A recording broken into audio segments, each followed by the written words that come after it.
네, 안녕하세요. 네, 반갑습니다. 1, 2월 기본 심화 A 과정을 마치고 이제 3, 4월 기본 심화 B 과정을 시작하게 되었는데, 어쨌든 그 코로나19 그 관계로 인강으로 이렇게 그 개강을 하게 되었습니다. 기본 심화 A에서는 포놀로지, 모폴로지, 그다음에 세멘틱스, 프래그매틱스 이렇게 우리가 진행을 했었죠. 기본 심화 B에서는 스쿨 그래머하고 신텍스로 이렇게 진행을 하게 됩니다. 물론 오후에는 어플라이드 잉글리시 포놀로지 원서 특강이 진행이 되고요. 자, 그 보충 자료하고 그다음에 그 교재는 따로 지금 출판사 사정 때문에 교재 출간이 좀 이제 아예 중단이 된 그런 상태입니다. 그래서 여러분이 그 제본으로 사용할 수 있도록 그 PDF 파일로 이렇게 올려드릴 예정입니다. 그래서 월요일 날 아마 강의 올라갈 때 그 PDF 파일을 받으셔서 아마 제본으로 이렇게 전체를 다 하시는 게 좋을 것 같습니다. 그래서 제본은 스쿨 그래머하고 그 다음에 신텍스로 이렇게 구분해서 올려드리도록 하겠습니다. 그래서 먼저 스쿨 그래머를 먼저 올려드릴게요. 그 다음에 1주차 자료는 혹시 이제 그 샘플로 들으시는 분들도 있어서 1장과 2장이 이제 오늘 진행하게 될 수업 내용이 되는데, 그건 따로 이렇게 분리해서 또 파일로 이렇게 받아볼 수 있도록 하겠습니다. 어쨌든 강의를 신청하시는 선생님들은 제본 파일로 2개의 스쿨 그래머하고 신텍스를 이렇게 나눠서 제본을 하시면 좋을 것 같습니다. 자, 일단 보충 자료의 강의 계획을 먼저 잠깐 보도록 하겠습니다. 토요일마다 진행이 되고요. 10시부터 1시까지 이렇게 진행을 합니다. 그래서 전에 우리 직강 선생님들도 한 3번 정도 나눠서 수업을 하는 게 좋겠다 이렇게 이제 또 의견을 주셔서 50분씩 해서 한 3번 정도 이렇게 나눠서 진행을 하도록 하겠습니다. 자, 교재에 대해서는 잠깐 말씀을 드렸고, 그 다음에 이제 보충 자료는 특별한 경우가 아니면 4주차하고 8주차에 기출지문 엿보기가 있습니다. 그래서 기본 심화 A 과정에서 제공해 드렸던 것과 마찬가지로 기출지문을 통해서 공부한 내용들을 복습할 수 있도록 또 확인할 수 있도록 그렇게 이제 보충 자료를 제공할 거고요. 그 다음에 원서 지문도 마찬가지로 우리 기본 심화 A에서도 한 60개 가까이 이렇게 패시지를 드렸었는데, 원서집을 드렸었는데, 마찬가지로 여기도 스쿨 그래머하고 통사론 쪽 여러분이 그래도 원서 지문으로 이렇게 좀 공부할 수 있는 그런 기입형 문제로 연습할 수 있는 자료를 4주차하고 8주차 이렇게 제공을 해드리도록 하겠습니다. 그리고 거기 무료 강좌를 또 제공하고 있죠. 그래서 이런 혜택을 잘 활용을 하시면 좋을 것 같습니다. 자, 한 주 연기가 돼서 오늘 14일 날 이제 개강을 하게 되었는데, 4주까지는 스쿨 그래머로 진행을 하고요. 그 다음에 5주부터 8주까지는 신텍스로 진행을 합니다. 그래서 한 주 늦춰져서 아마 끝나는 8주차는 5월 2일 토요일 날 이렇게 끝나게 될 예정입니다. 자, 그래서 그 계획대로 잘 진행을 이제 하도록 하겠습니다. 자, 넘겨보시면 우리 기본 심화 A에서도 잠시 인트로덕션 측면에서 이제 소개를 했던 건데, 한 번 더 이 시간을 또 이제 따로 들으시는 분이 있다면 참고하시기 바랍니다. 우리 전공 영어는 크게 이제 3개의 과목으로 또 세분하면 4개의 과목이긴 하지만, 일반 영어하고 문학을 이제 묶죠. 그 다음에 이제 교수법, 그러니까 전공 교수법이 되겠죠. 그 다음에 영어학, 이렇게 크게 이제 3과목으로 나눠서 진행을 합니다. 그래서 이제 팀 같은 경우는 이제 3분의 강사가 이제 진행을 하게 되죠, 보통은. 그래서 비중을 보면 전체 이제 100점 만점에 일반 교육학이 20점이고, 그 다음에 이제 전공이 80점 있잖아요.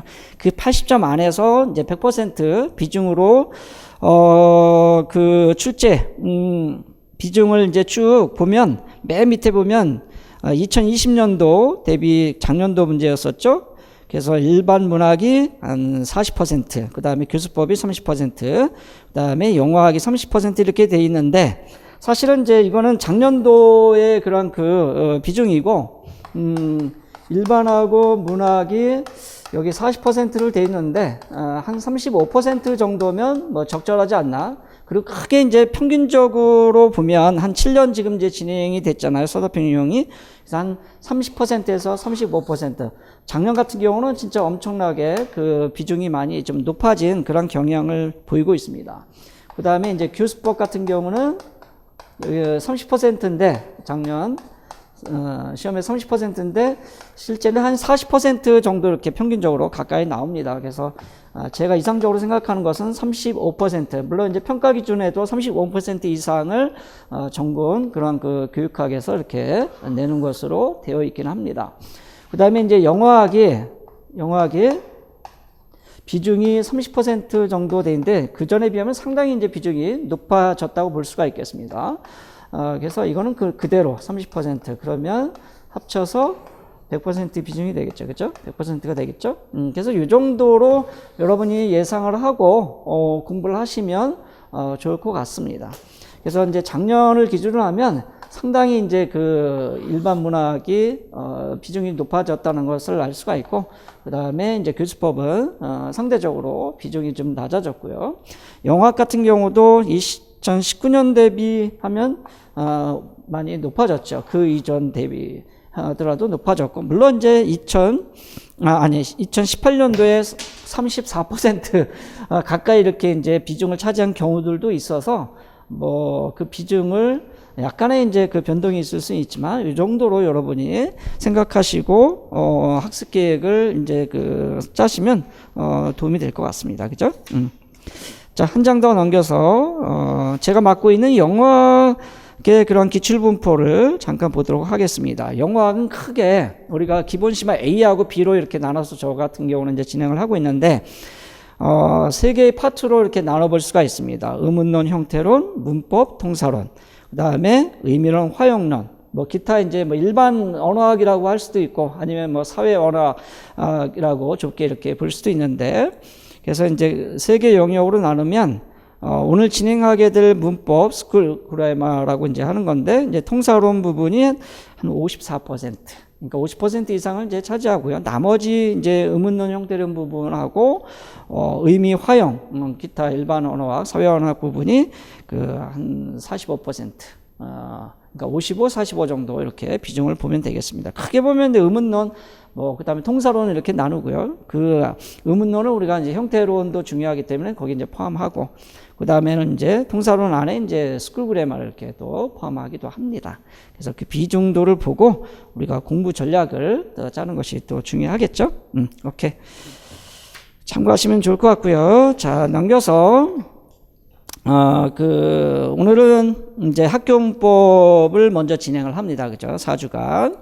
그래서 학교 문법의 그 기출 문제 출제 빈도를 이제 분석을 해봤습니다. 2002년부터 2020년까지 크게 이제 주관식 그 세대가 있었고 객관식 세대가 있었고, 이제 지금 7년 동안 이제 서더핑 이제 세대로 이렇게 진행을 합니다. 굳이 이제 제너레이션으로 굳이 구분을 하자면, 그래서 이 교재는 제가 8개 챕터로 구성을 했습니다. 8개 챕터로.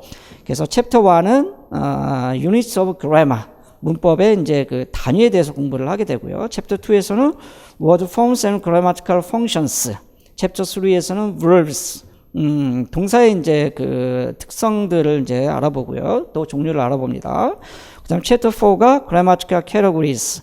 여기서 말하는 Grammatical Categories는 Parts of Speech 중에서도 임용시험에 중요한 그러한 그 품사를 이제 다루고 있는데, 챕터 3에서 동사를 다뤘기 때문에 챕터 4에서는 명사, 그 다음에 이제 효용사, 부사, 특별히 이제 determinals라고 해서 이제 한정사를 다루게 됩니다.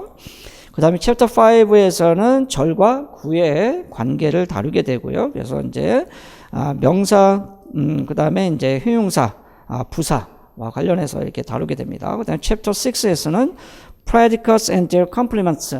우리가 이제 통사론에서 이제 그 수로하고 그 다음에 이제 보충어의 관계를 우리 English Syntax and Argumentation 1, 2월 원서 특강에서 또 공부를 했던 것처럼 이 동사 또는 이제 효용사가 보호를 취하게 되죠. 그런 이 관계를 공부하게 됩니다. 그래서 that complements, to infinite complements, gerund complements, bare infinite complements. 본동사가 이제 준동사를 취할 때 그 준동사 부분에 해당되는 그러한 그 complements 부분을 특별히 보게 되죠. 이것도 이제 중요한 파트이기도 합니다. 그 다음에 챕터 7의 negation, 부정. 이게 좀 그 어려운 부분들이 좀 있습니다. 또 시험에도 계속 출제가 되고 있고, 그래서 통사론과 이제 연계해서요. 챕터 7에서 negation을 다루고, 그 다음에 챕터 8에서는 formality of English. 뭐 그렇게 큰 비중을 차지하는 건 아니지만, 그냥 영어 전공자로서 또 우리 학생들을 가르치는 그런 교사로서 뭐 기본적인 내용을 이렇게 그냥 알아두시면 될 것 같습니다. 예전에 한번 출제가 되긴 했었어요, 이 부분이.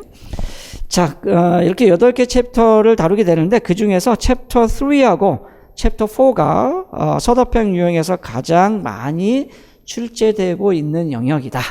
자, 그래서 챕터 3하고 챕터 4에 일단 별 표시를 해 두시고 이 부분을 좀 더 집중적으로 공부를 하면 더 효과적일 것 같습니다. 오케이? 자, 오랜만에 한 2주 만에 이제 강의를 하려고 하니까 목이 좀 칼칼하네요.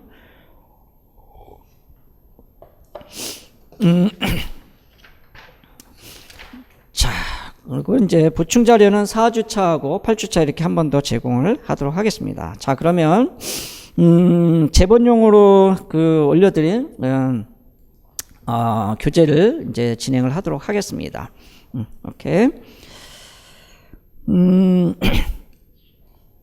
자, 이태원 영화 기본 심화 B라고 제목을 붙여봤고, 스쿨 그래마, 소위 이제 그 영어 교사가 되기 위해서 우리 임용 시험을 보게 되는데, 신텍스하고 스쿨 그래마로 이렇게 크게 나누는데, 저는 스쿨 그래마를 먼저 진행을 합니다. 물론 이제 신텍스를 먼저 진행하는 선생님들도 계시는 것 같은데, 왜냐하면은 스쿨 그래마의 기본적인 그런 그 부분들을 먼저 알고, 그 다음에 이제 신텍스 쪽으로 연결하는 것이 훨씬 더 학습 그런 그 순서적인 측면에서 더 맞는 것 같고 효과가 있는 것 같습니다.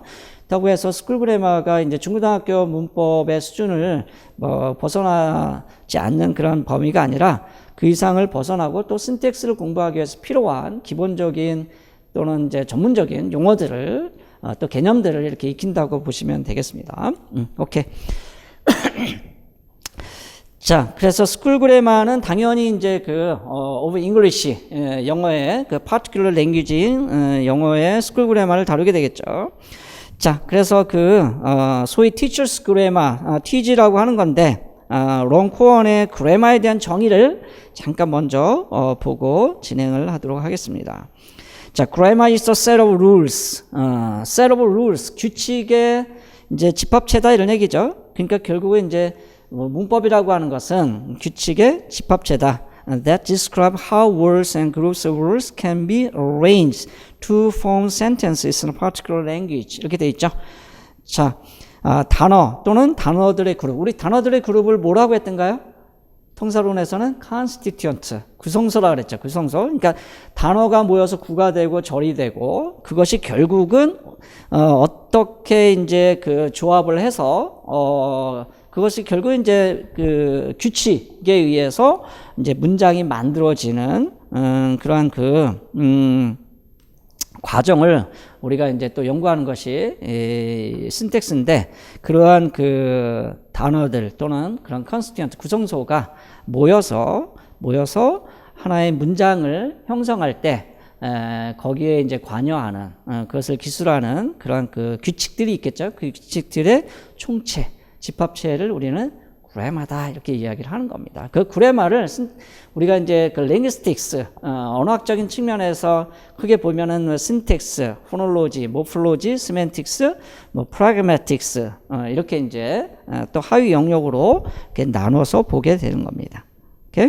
자, 여기서 particular language라고 하는 것은 우리는 이제 그 대상이 영어잖아요. 그죠? 그 영어가 바로 이 particular language가 됩니다. 그래서 이런 거를 우리가 이제 그 개별 문법이라고 해요. individual grammar라고 합니다. 근데 이제 우리가 신텍스에서 우리가 영어 전공자이기 때문에 영어를 다루긴 하지만 사실 이제 엑스바 theory, 엑스바 신텍스라고 하는 것은 보편 문법을 다루는 거죠. 그래서 우리는 universal grammar라고 합니다. 그러니까 그래마를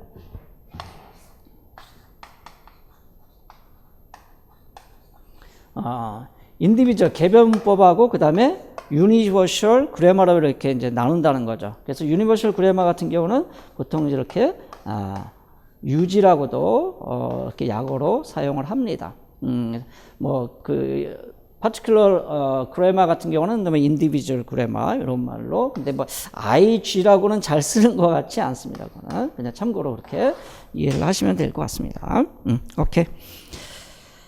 자, 그 정도 그 그래마의 정의를 적어도 내가 이제 그 그래마를 공부한다고 했을 때 그래마의 정의 정도는 여러분이 그 암기를 해 놓으시면 크게 도움이 될 것 같습니다. 오케이?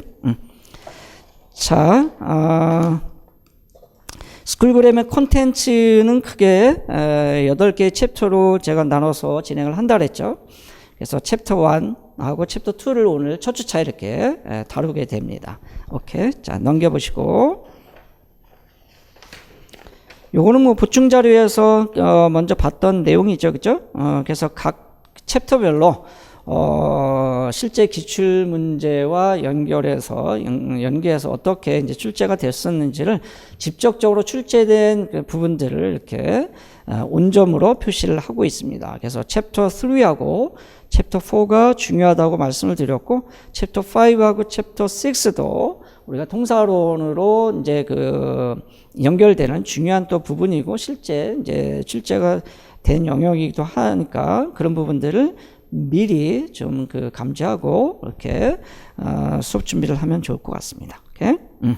그래서 챕터 1하고 챕터 이제 2는 주관식 그 세대에서는 직접적으로 출제가 되기는 했지만 그 이후로 챕터 1, 2에 해당되는 부분이 직접적으로 출제가 됐다고는 조금 이제 보기가 좀 어렵습니다. 그렇기 때문에 이제 표시가 되어 있지 않고, 다만 나머지 챕터들을 공부하는 데 있어서 굉장히 중요한 기본적인 베이스가 되는 부분이기 때문에 우리가 이걸 앞부분에 위치되어 있고 이 부분을 또 기본적으로 잘 알고 있어야 됩니다. 오케이? 자, 넘겨보시면 유형별, 연도별, 지역별, 문항별. 왜냐면 이제 유형별로 기출 문제를 우리가 분석할 수가 있고, 그 다음에 이제 연도별로 순차적으로 또 분석을 이제 할 수가 있고, 그 다음에 이게 이제 지역별이라고 하는 것은 지금이야 전국적으로 다 똑같이 2009년부터는 실시하고 있었지만 2002년부터 2008년까지는 서울, 그 다음에 전국, 또 각 지방으로 이렇게 또 좀 구분해서 좀 다르게 이렇게 출제가 됐었습니다. 그래서 지역별이란 말을 넣었던 거고요. 그 다음에 각 문항마다의 지문 내용을 분석해서 제가 타이틀로 이렇게 간단하게 그 내용을 정리를 해드렸습니다. 그래서 기본 심화 A에서도 제가 이 각 문항에 대한 그 타이틀을 한번 읽어보고 그 친숙도를 어쨌든 지금 아주 처음으로 영어학을 공부하는 건 아니잖아요. 그죠? 학부과정이나 또는 이제 대학원까지 공부하신 분들은 문학을 했던, 어학을 했던, 학부과정에서 또는 대학원 과정에서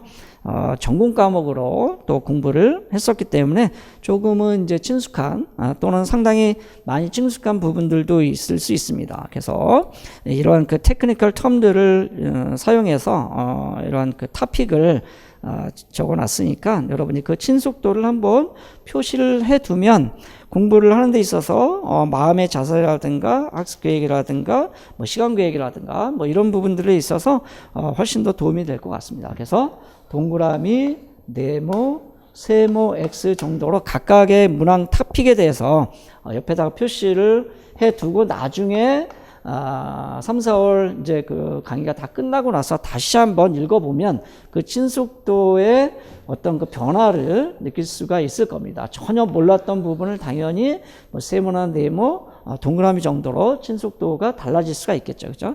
자, 그런 차원에서 이 친숙도 표시를 과제로 여러분이 꼭 수행을 해 주시기 바랍니다. 그죠? 그래서 2002년도 그 서울 유형의 6번 문제가 lexical and grammatical modification in writing essay라고 되어 있어요. 물론 이제 지문을 보지 않으면 정확한 내용을 알 수는 없겠지만 적어도 요 토픽의 내용이 무엇인지를 어느 정도 이제 예상할 수 있는지, 내가 가지고 있는 그런 그 선언 지식을 통해서 한번 확인을 해보라는 거죠. 전혀 친숙하지 않을 수도 있고요. 렉시칼이라는 단어 자체를 또 이해 못하는 또는 아주 낯설게 느껴지는 분들도 혹시 있을지 모르겠어요. 뭐 그렇다면 뭐 X 정도로 이렇게 표시를 할 수가 있겠죠. 그리고 나서 나중에 이제 공부를 하고 나니까 이 정도는 내가 이제 알겠다. 네모 정도로 이렇게 친속도가 좀 달라질 수 있을 겁니다. 그죠? 자, 그 다음에 2020년도 문제를 한번 볼까요? 2020년도 B형의 서술형 8번 문제였었는데 two types of be plus past participle. 자, 그래서 be plus past participle, be plus 과거분사죠. 이 be plus 과거분사가 수용형의 형태를 가지고 있는데 이 past participle이라고 하는 부분이 이제 동사에서 이제 과거분사형이 된 거잖아요. 그랬을 때 이것이 효용사의 아예 그냥 효용사가 되는 경우도 있고 아니면 동사로 남아서 동사의 역할을 하는 경우도 있습니다. 그래서 이것이 효용사인지 동사인지를 그런 구분하는 그런 문제가 출제가 됐었죠. 뭐 조금 공부하면 그렇게 어렵지 않은 그러한 그 문제였습니다. 자, 그 부분도 역시 친속도를 한번 여러분이 POC를 해보시기 바랍니다. 자, 오케이. 나머지 부분들도 한 번씩 쭉 읽어가시면서 해보시면 좋을 것 같습니다. 꼭 그렇게 해보시기 바랍니다. 아시겠죠? 오케이. 자, 그러면 이제 챕터 1의 Units of Grammar를 보도록 하겠습니다. 자, 기본 심화 A 교재에서도 그랬지만 B 교재에서도 임용 포인트 부분을 제가 그 5단계로 표시를 해놨습니다. 그래서 별 5개 중에서 Units of Grammar는 별 2개 정도의 중요성을 가지고 있다. 이렇게 이제 보시면 되겠고, 그리고 어떤 내용을 공부할 것인지를 우리말로 간단하게 제공을 해드렸습니다. 그래서 첫 번째 단어를 기준에 따라 분류할 수도 있다. 그러니까 어떤 기준이냐에 따라서 단어 분류가 달라질 수가 있다는 거죠. 그 다음에 2번은 절을 유형에 따라 분류하고 각각의 특성을 기술할 수 있다. 그러니까 절에 이제 그 유형이 있겠죠. 그리고 그것에 서로 다른 특성이 있겠죠. 그것을 기술할 수 있다. 그 다음에 문장의 유형에 따른 기능을 설명할 수 있다. 그렇죠. 문장도 다양한 유형이 있을 수 있고 그 유형에 따른 역할이 무엇인지를 설명할 수 있다. 우리가 모든 공부에 뭐 다 해당이 되는 부분이겠지만 특히 이제 이 원서를 기반으로 한 그러한 그 교재를 공부할 때는 한 5단계 정도의 그러한 공부 스텝이 있는 것 같습니다. 첫 번째는 일단은 읽어야 되겠죠. 그죠? 읽고, 그 다음에 읽은 것을 우리가 이해하고, 그죠? 그 다음에 세 번째가 이제 중요한데, 이해한 것을 우리가 정리를 해야 됩니다. 서머리를 이제 할 필요가 있는 거죠. 그 다음에 이 정리한 것들을 내가 뭐 할 수 있어야 되냐면 설명할 수 있어야 됩니다. 직접 말로 또는 글로 설명을 할 수 있는데, 글로 설명하는 것을 우리가 이걸 기술이라고 하는 겁니다. 결국 우리가 서답형 유형에서는 기술을 해야 되잖아요. 그죠? 기입형으로 이제 써주거나 아니면 이제 그 서술형으로 표현을 해줘야 됩니다. 그래서 리딩 단계가 있고, 그 다음에 이제 understanding, 그 다음에 summarizing, explaining, 그 다음에 describing, 이러한 5단계로 우리의 공부의 그런 과정이 진행이 된다, 이렇게 보시면 되겠습니다. 그죠?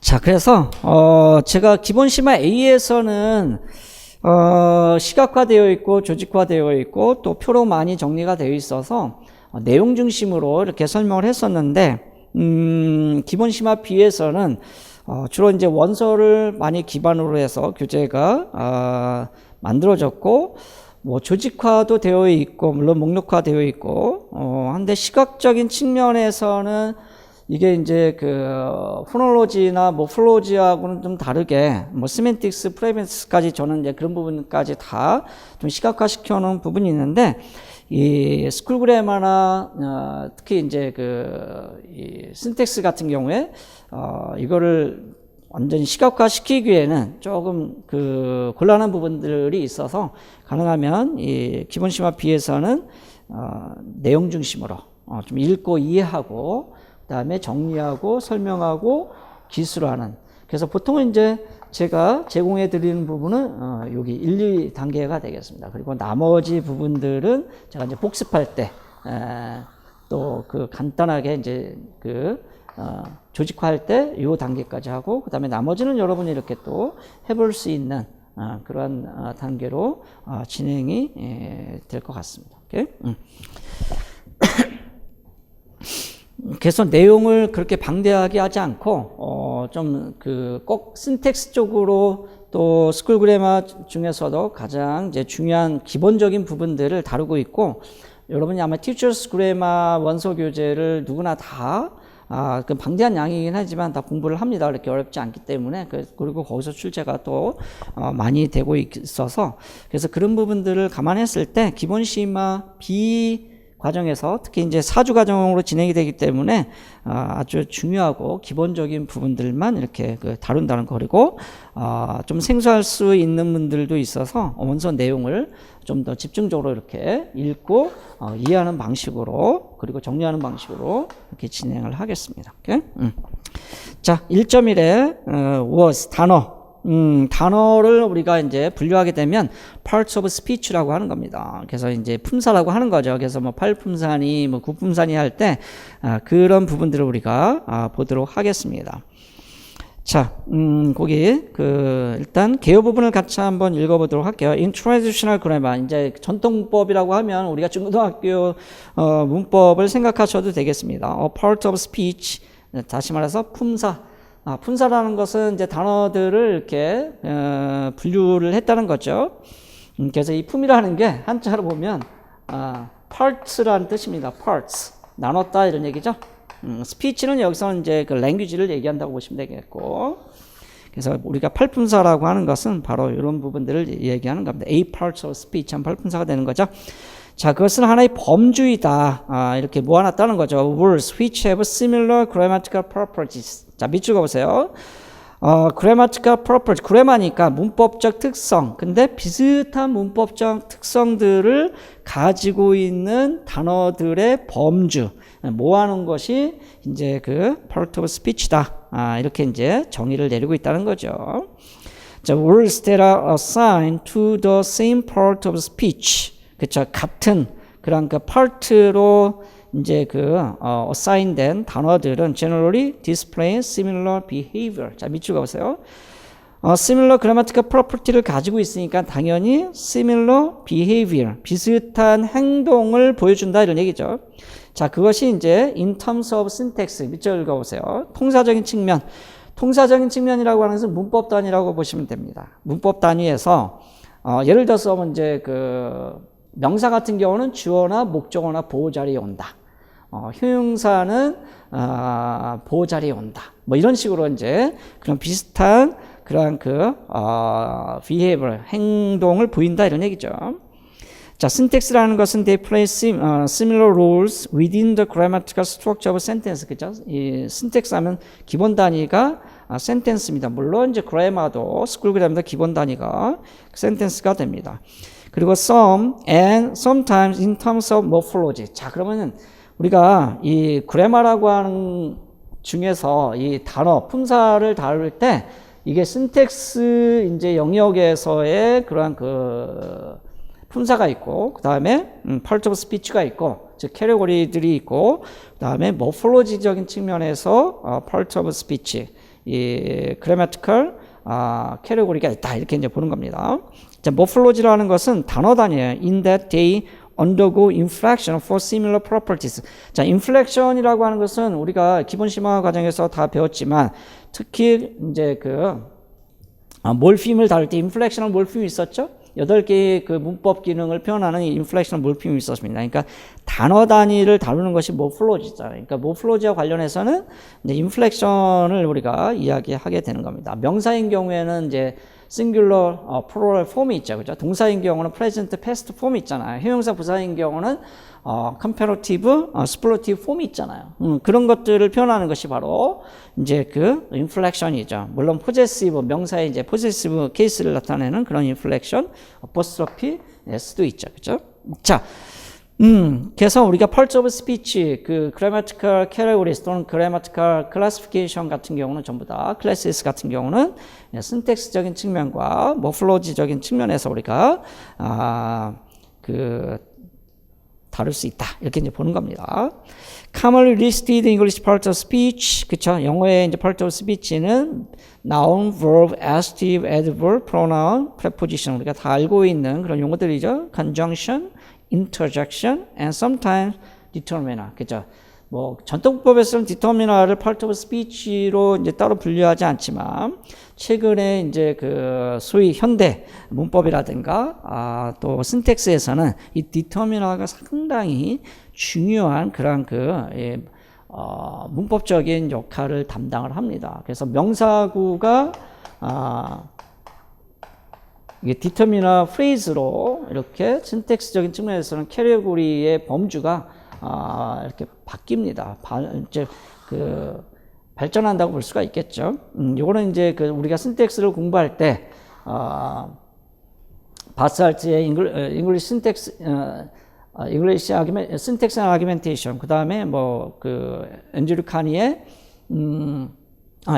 라드포드의, 앤드류 라드포드의 트랜스포지션 그래머, 그 다음에 앤드류 카니의 신텍스, 우리가 이제 세 개의 원서를 주로 다루게 되는데, 앤드류 카니 신텍스 책에서는 NP를 또 이렇게 DP로 보는 그 이론까지 소개를 하고 있습니다. 어쨌든 이 DP라고 할 때 이 determiner phrase의 determiner가 part of speech의 중요한 부분을 다루고 있어서 우리가 이 부분은 grammatical category 그 4장에서 이 determiner 부분을 크게 또 determiner 1, 2로 이렇게 나눠서 따로 분류를 해서 공부를 합니다. 그만큼 이제 중요성이 있다는 거죠.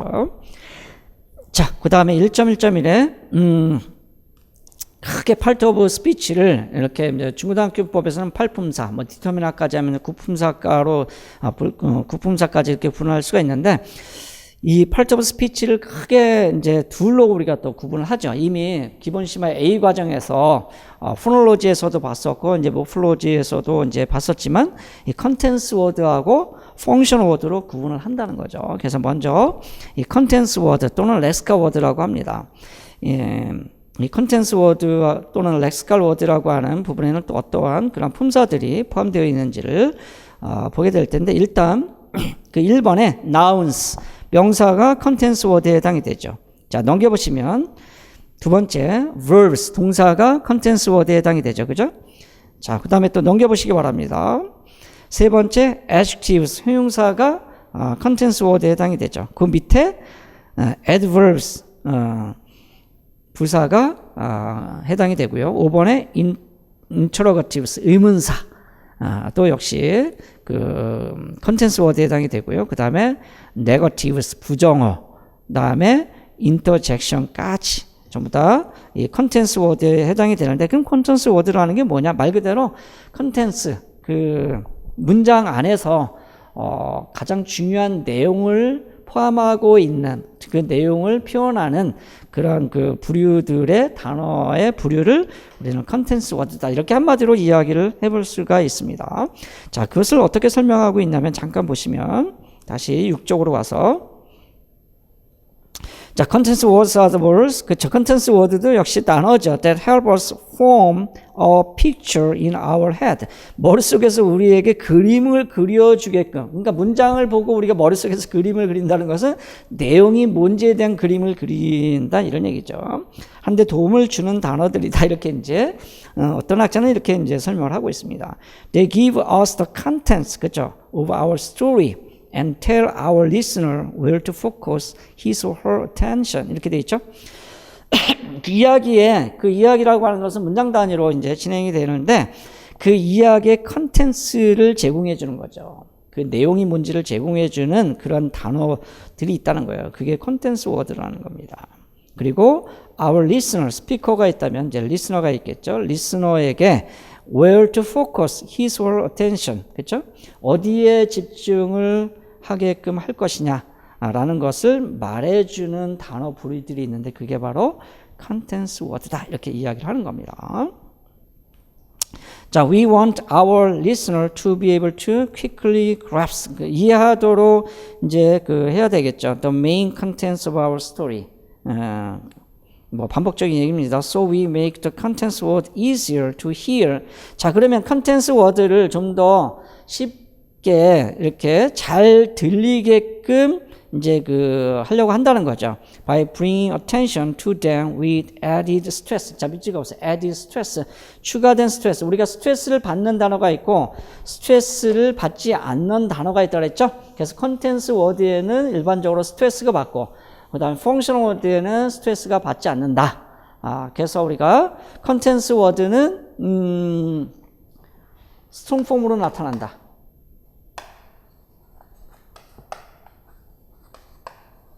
즉 스트롱 폼을 나타낸다는 건 여기에 이제 스트레스가 주어진다는 거죠, 그죠? 기본 심화 A, 포놀로지에서 공부했던 내용들을 이렇게 또 적용을 해볼 수가 있는 겁니다. 그러니까 언어학이라고 하는 것을 우리는 어쩔 수 없이 이렇게 영역별로 이렇게 나눠서 공부를 하지만 사실은 그것이 통합적으로 여러분이 전부 다 총체적으로 이해를 하고 우리 시험에 이제 대비를 해야 됩니다. 그래서 실제 그렇게 융합형 문제들이 출제가 되고 있고 또 과목 간에도 그런 연계된 문제들이 계속 또 출제가 되고 있습니다. 그죠? 기평 서술형이 또 같이 연계가 되고요. 자, 스트롱 폼은 스트레스를 받는 그러한 음성 형태를 우리가 스트롱 폼이라고 했다. 이 스트롱 폼은 결국은 컨텐츠 워드에 나타나는 것이고 그 다음에 weak 폼이 있었죠? 요거는 unstressed. 상대적으로 스트레스를 받지 않는 단어들을 우리가 이제 weak 폼이다 이렇게 이야기를 했습니다. 그거는 뒤에 나오는 이제 펑션 워드에 이제 해당이 되겠죠. 그죠?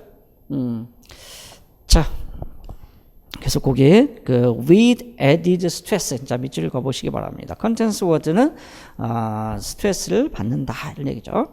자, 그 중에서 이제 명사, 동사, 형용사, 부사, 뒤에 이제 또 뭐 의문사도 있었고, 부정어도 있었고, 그 다음에 이제 감탄사도 있었는데, 간단하게 보도록 하겠습니다. 명사라는 게 뭐냐? 물론 동그라미 1, 2번을 보면 명사를 countable noun하고 uncountable noun으로 구분하죠. 명사는 이 넘버를 표시하기 때문에 singular number, 그다음 plural number가 있죠. 그래서 쓸 수 있는 그러한 명사하고 쓸 수 없는 명사로 이렇게 구분을 하죠. 그죠? 뭐 추상명사, 물질명사 같은 경우는 우리가 이제 uncountable noun으로 또 proper noun, 고유명사는 여기에 이제 해당이 되고, 그 다음에 이제 보통명사나 이제 집합명사 같은 경우는 뭐 countable noun으로 이렇게 또 구분한다라는 걸 이미 알고 있습니다. 그죠? 자, 그래서 동그라미 1번, 2번을 먼저 볼까요? Countable noun is a noun that has both singular and plural noun. 그죠? plural form. 그래서 명사는 싱귤라는 아무것도 붙이지 않죠. 인플렉션이 없습니다. 그러나 복수인 경우에는 이렇게 복수형 인플렉션 몰피움을 갖게 됐죠. 그죠? 그래서 싱귤라 폼하고 그 다음에 여기에 플로럴 폼을 갖는다. 물론 이거는 뭐 레귤러 이제 나운인 경우에 그렇죠. irregular 나운 같은 경우는 이제 불규칙 명사인 경우는 복수형이 뭐 es가 아닌 다른 child 같은 경우는 children 그렇죠. 이렇게 이제 달라지는 경우들도 있고 뭐 단복수가 같은 경우도 있고 뭐 그런 경우도 있지만 여기서 얘기하는 것은 이러한 singular 또는 plural 폼으로 나타나는 것은 이제 regular 폼을 얘기하는 겁니다. The plural is normally made by the addition of 이게 이제 inflection이죠. 이게 inflection을 몰피임 s로 표시를 한다. 그래서 two horses 같은 경우는 e로 끝나면 그냥 s만 붙이죠. 만약 그래서 보통은 이제 s 아니면 뭐 이렇게 e가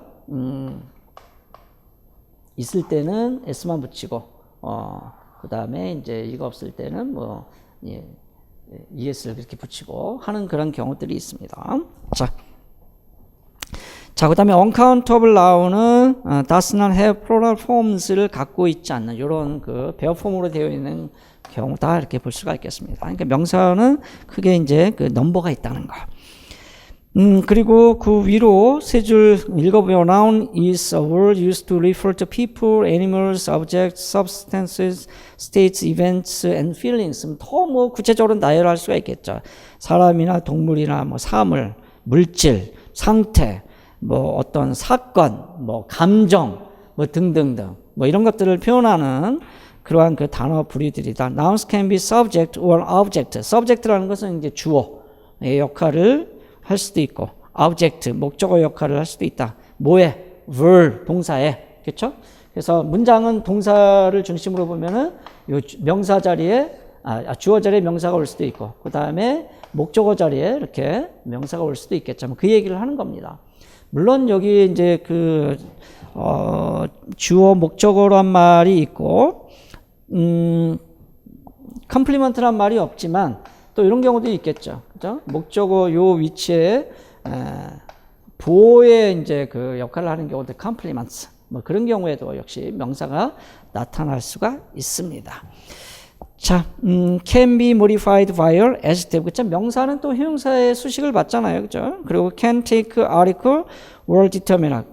물론 이제 determiner 안에 우리가 또 article을 나타내지만, article을 포함하고 있지만, 뭐 관사, 정관사, 부장관사, 그 다음에 그 외에 determiner들이 명사 앞에 나타날 수 있죠. 그래서 명사 앞에는 우리가 통사에서 공부했지만 형용사가 올 수 있고, 그죠?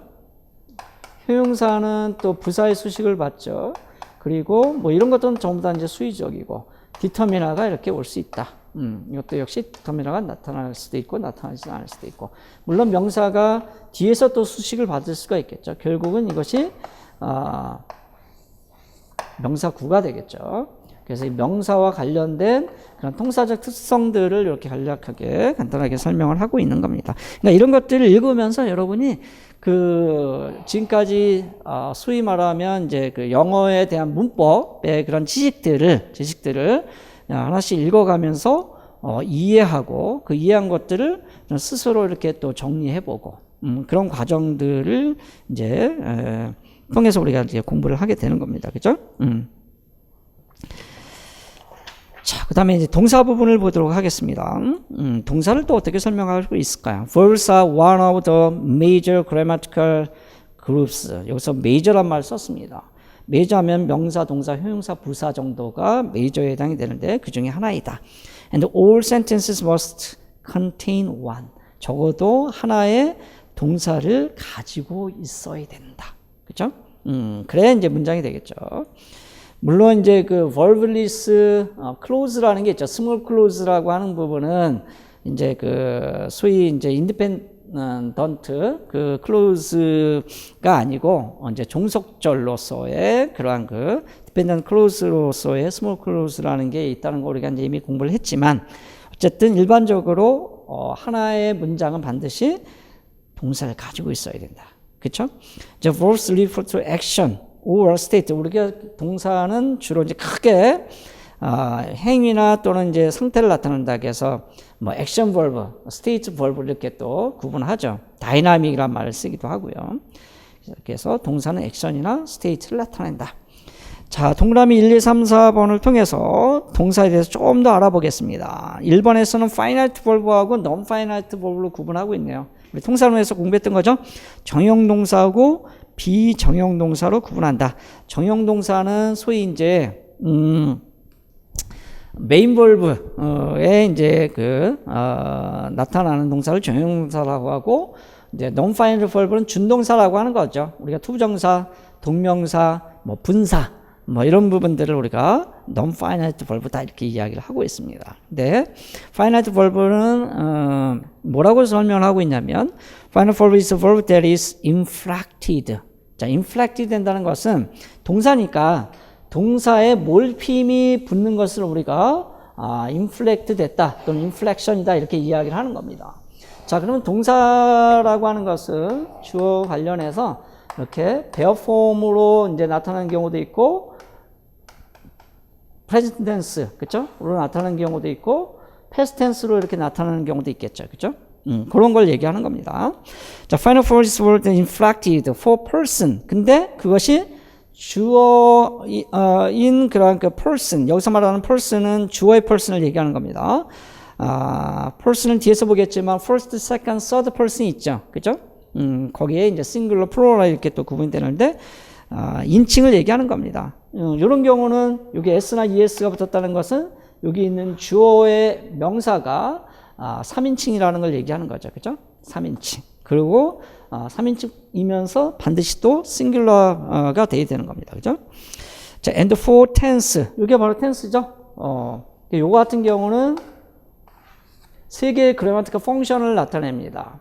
그래서 3인칭 단수 현재라고 하는 거예요. 그래서 third person. 우리가 통사론에서 다 이미 그 1, 2월 English Syntax and Argumentation에서 배웠던 내용들을 한번 또 적용을 해보면 third person이고 그 다음에 이것이 singular, noun, 넘버라고 noun에 나타나니까 singular number 이면서 그 다음에 시제가 present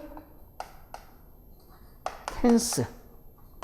그러니까 여기 보면은 person과 number와 tense를 이렇게 인플렉션으로 나타낼 수가 있겠죠. 그죠? 그랬을 때 이 동사를 우리는 finite verb다 이렇게 이야기를 한다는 거죠. 그죠? 이런 인플렉션이 없으면 이거는 non-finite verb다 이렇게 이야기를 한다는 겁니다. 자, 그 말이에요. 그 말을 여러분이 잘 이해를 하시면 되겠습니다. According to the rules, 그쵸? 룰에 의해서 and categories of the language in which it occurs. 물론 언어마다 좀 다르죠. 우리는 이제 particular language인 영어를 다루고 있기 때문에 영어에서는 third person singular number present tense는 이렇게 나타난다는 거죠. 동사에. 그 외 나머지는 이렇게 나타나는 거고. 그죠? 또 이렇게 나타납니다. 물론 여기 이런 경우에는 이렇게 그 person 구분이 안 되죠. 그죠? 물론 이제 이렇게 나타낸다는 것은 결국은 singular number가 아닌 경우에 이렇게 이제 나타나겠죠. 요거를 제외한 나머지. 또 시제가 현재가 아니고 과거인 경우에는 모든 인칭이나 넘버가 다 해당이 됩니다. 그죠? 그거 알 수가 없어요. 요거인 경우에만 인칭 중에서도 3인칭이라는 거 아는 거고 그 다음에 3인칭 중에서도 singular number라는 거를 알 수가 있다는 거죠. 물론 당연히 tense는 present가 되는 것이고. 자, 그걸 얘기하는 겁니다. 자, 그런 걸 보여주는 동사가 finite verb다. 이렇게 이제 이야기를 한다는 거죠. 그죠? 자, 그 정도 이해하시면 되겠습니다. 자, 그 다음에 final verbs can form independent clauses. 그쵸? 요거는 이제 독립절. 하나의 그 절로서 하나의 문장을 만들 수가 있다는 겁니다. 이렇게 표현이 된다면 그것이 하나의 independent clause를 만들어낸다. 이런 얘기죠. dependent clause 하면 이제 우리가 그런 종속절이라고 하는 겁니다. subordinate clause를 얘기하는 거예요. which can stand by their own as complete sentence. 그렇죠? 이런 동사가 들어가 있으면 이것이 완전한 하나의 sentence가 될 수 있다. 그러니까 하나의 센텐스 안에 동사가 하나라면 그 동사는 finite verb다. 이렇게 이제 이야기를 해볼 수가 있다는 거죠. 오케이? 자, 반면에 non-finite verb or vobal이라고 해서 vobals라고도 하죠. vowels. non-finite verb인 경우는 vowels. 그래서 여기에 나와 있는 대로 우리가 이해를 해보면은 verb form that is not limited by a subject. 그렇죠. subject의 그 제한을 받지 않습니다. 뭐 이런 경우는 서브젝트의 제한을 받잖아요. 그죠? 3인칭 단수이고 시제가 만약에 현재라면은 이렇게만 표시가 되어야 되죠. 그죠? 규칙 동사 변화라면. 자, and more generally it is not fully inflected by categories. 그죠? 그래서 이런 것이 이제 fully inflected 됐다 이렇게 이야기를 하는 거고, 그렇게 fully inflected 되지 않는다. There are marked inflectionally in language, such as tense, aspect, mood, number, gender, person 이런 것들은 뒤에서 보도록 하겠습니다. As a result, non-final verb cannot generally serve as the main verb. 그렇죠? 그래서 main verb로 사용될 수가 없습니다. 그래서 주어 동사 다음에 우리가 투정사가 이렇게 오는 경우, 그렇죠? 그래서 요게 이제 메인 벌브가 되는 거고, 요게 이제 메인 벌브, finite 벌브가 메인 벌브가 되는 거고, 요거는 non-finite 벌브, 즉 verbal이 되는 거죠. 그다음에 이렇게 동명사가 올 수가 있겠습니다, 그렇죠? 그다음에 이제 뭐 목적어가 오고 이런 경우에 현재 분사가 이렇게 온다거나. 과거 분사가 온다거나 또는 이제 원형 형태로 이렇게 올 수가 있겠죠. 이런 것들을 전부 다 우리는 non-finite verb다 이렇게 이야기를 하는 겁니다. 그죠? 자, 이런 것들을 여러분이 이제 이해를 하시면 됩니다. 아시겠죠? 자, as a result, 결과적으로 non-finite verb cannot generally serve as the main verb로서 이제 사용이 될 수 없고, you know, independent clause. Rather, it has a non-finite clause. 그러니까 이게 무슨 말이냐면, 헤드의 역할을 한다. non-finite clause. 이게 바로 non-finite clause예요. 그러니까 이게 구로 우리는 중고등학교 문법으로 얘기하면 구지만 이걸 풀었으면 결국 이제 절이 되는 거잖아요. 동사가 있기 때문에. 그래서 여기에 non-finite clause입니다. 이런 게 전부 다. clause를 보면 non-finite 두 개의 이제 이런 문장 같은 경우는 두 개의 클로스로 되어 있다라고 볼 수가 있겠죠. 우리가 이제 그 신텍스적인 측면, 또 스쿨 그래머적인 측면에서 접근을 해보면, 물론 이제 중고등학교 문법적인 측면에서 보면, 이런 센텐스, 센텐스 마크가 이제 피어리드가 있으면 그거는 하나의 문장으로 보지만, 우리가 클로스라고 하는 단위로 본다면 이건 두 개의 클로스로 이제 되어 있고, 요런 클로스를 우리가 non-finite clause라고 하는 거죠. 그 non-finite clause에 뭐가 된다? head가 된다. 이런 뜻이에요. 그 말이. 전부 다 이게 head 역할을 하잖아요. 그죠? 이 말이 좀 어려운데, it has a non-finite clause. non-finite clause의 해거가 된다. 이렇게 보시면 되겠습니다. 자, 그래서 finite하고 non-finite 구분했고, 그 다음에 이제 main verb하고 copular verb하고 auxiliary verb로 구분합니다. 이제 main verb는 지금처럼 finite verb가 되겠죠. The most important verb in a sentence, without it, the sentence would not be complete. 그렇죠. 그것이 없으면 문장이 될 수가 없습니다. 그게 main verb입니다. 자, 그 다음 copular verb는 우리가 개사라고 해요. 연결시켜주는 동사다. 그래서 어떤 동사냐면 that connects the subject to the complements. complement가 이게 바로 보어입니다. 그래서 주어하고 보어를 연결시켜주는 역할을 하는 게 동사다. 그래서 이렇게 주어 동사 보어, 소위 이제 이 형식일 때는 주어하고 보어가 이퀄 관계다 이렇게 이제 이야기를 하잖아요. 그 다음에 오형식에서 주어 동사 목적어 보어할 때 이 목적어하고 이 보호의 관계가 같다면, 그러니까 이제 우리가 수학 공식을 굳이 쓴다면 이런 주격 보호라고 하는 거고, 이런 거를 목적격 보호다 이렇게 이야기를 하는 거죠. 그 말입니다. 그래서 이 커필러 벌브는 여기 주어하고 컴플리먼트 보호를 연결시켜주는 대표적인 동사가 비동사죠, 그렇죠? 비동사가 그 역할을 합니다. 자, connects the subject to the complements. They are sometimes called linking. 이걸 또 우리는 연결 동사라고도 합니다. copular verb 또는 이제 그 linking verb라고 해요. 그 용어를 같이 알아두시기 바랍니다.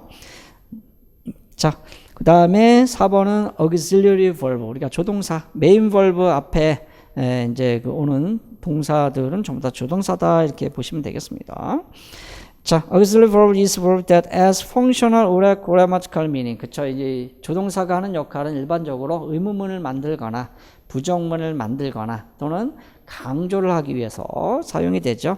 그래서 functional or grammatical meaning을 덧붙인다. to the clause. 그 절에는 이제 메인 verb가 있을 테니까요. in which it appears such as to express tense, aspect, modality, voice, emphasis. 자, 이런 부분들은 뒤에서 자세히 보도록 하겠습니다. auxiliary verb usually accompany, 그쵸? accompany a main verb. main verb와 동반하게 된다. 물론 main verb와 반드시 동반되는 건 아니죠. 조동사는 이제 수의적으로 나타날 수가 있으니까요. 그 얘기입니다. 오케이? 자, 효용사 보겠습니다. 간단하게. 여기까지 볼까요? 아무래도 조금 시간이 거의 1시간이 다 됐는데 50분 오케이. 네, 50분 하기로 했으니까 지금 한 55분 정도 지난 것 같습니다. 잠깐 쉬었다 할게요. 오케이.